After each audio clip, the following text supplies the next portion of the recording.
ఖైరతాబాద్ మహాగణపతి నిమజ్జనం చేసే భారీ క్రేన్ ట్యాంక్ బండ్ వద్దకు చేరుకుంది. క్రేన్ నెంబర్ 4 వద్ద ఖైరతాబాద్ గణేశుడి నిమజ్జనం జరగనుంది. శంషాబాద్ నుంచి ఈ భారీ క్రేన్ ని ప్రత్యేకంగా ఖైరతాబాద్ గణేశుడి నిమజ్జనం కోసం తెప్పించారు అధికారులు. 100 టన్నుల బరువు మోసే సామర్థ్యం ఈ క్రేన్ కి ఉందని నిర్వాహకులు చెప్తున్నారు.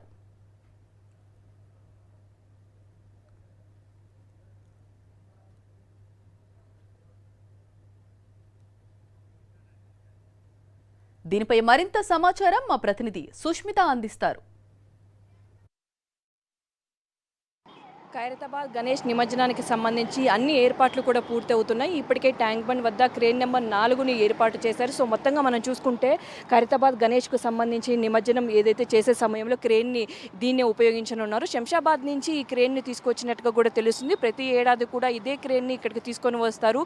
ప్రతి ఏడాది లాగానే ఈ ఏడాది కూడా ఖైరతాబాద్ గణనాథుడిని క్రేన్ నెంబర్ 4 ఇదే క్రేన్ వద్ద కూడా నిమజ్జనం చేయనున్నారు. అయితే శనివారం ఉదయం 6 గంటల ప్రాంతంలో కూడా ప్రారంభమవుతుంది నిమజ్జన ప్రక్రియ. అక్కడి నుంచి కూడా 12 గంటల సమయం కల్లా ఎన్టీఆర్ మార్గ్ వద్దకు చేరుకుంటుందన్నట్టుగా ఇప్పటికీ ఖైరతాబాద్ గణేష్ ఉత్సవ సమితి సభ్యులు చెప్తూ ఉన్నారు. సో మొత్తంగా ఇక్కడికి వచ్చిన అనంతరం కూడా ఈ క్రేన్ ద్వారా గంగమ్మ ఒడిలో ఖైరతాబాద్ గణనాథుడు చేర్చనున్నారు. దాదాపు కూడా చూసుకుంటే ఇప్పటికే ఖైరతాబాద్ గణనాథుడు 40 నుంచి 60 టన్నుల బరువు ఉంటుందని కూడా చెప్తూ ఉన్నారు. సో ఆ నేపథ్యంలో ఈ క్రేన్ పూర్తిగా కూడా ఆ సామర్థ్యం 300 టన్నుల వరకు ఉంటుందని కూడా చెప్తున్నారు. సో 300 టన్నులు కావడంతో ఖైరతాబాద్ గణనాథుడు ఏదైతే టెలిఫోన్ భవన్ రోడ్డు నుంచి సెక్రటేరియట్ అటువైపు నుంచి తెలుగుతల్లి ఫ్లైఓవర్ ఎన్టీఆర్ మార్గ్ వైపు కూడా వస్తుంది.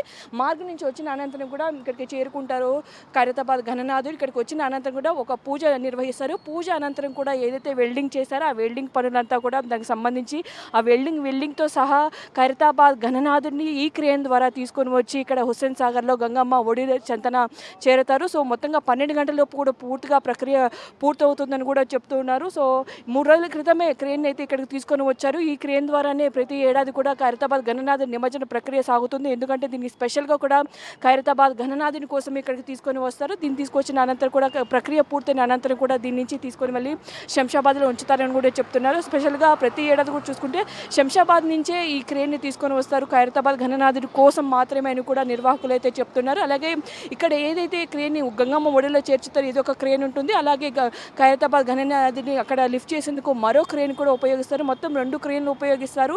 అంతేకాకుండా ఖైరతాబాద్ గణనాథుడి కోసం ఏదైతే ఒక పెద్ద టస్కర్ వస్తుందో ఆ టస్కర్ నుంచి ఖైరతాబాద్ గణనాథుడిని మొదట ఇక్కడ గంగమ్మ ఒడికి చేర్చుతారు. తర్వాత ఇంకో టస్కర్ పైన మిగిలిన విగ్రహాలు ఏదైతే చుట్టూ ఎడమ వైపున కుడి వైపున ఉన్నాయో మొత్తం 4 విగ్రహాలు కూడా సపరేట్గా వస్తాయి. ఆ విగ్రహాలను కూడా ఇక్కడే గంగమ్మ ఒడిన చెంతను కూడా చేరుతారు. సో మొత్తంగా కూడా సంబంధించి ఇప్పటికే క్రేన్ ఇక్కడికి చేరుకుంది. శనివారం మధ్యాహ్నం లోపు కూడా ఈ క్రేన్ ద్వారానే నిమజ్జనం పూర్తవుతుందని ఖైరతాబాద్ గణేష్ ఉత్సవ సమితి సభ్యులు అయితే చెప్తూ ఉన్నారు. కెమెరా వెంకట్తో సుష్మిత, సాక్షి టీవీ, హైదరాబాద్.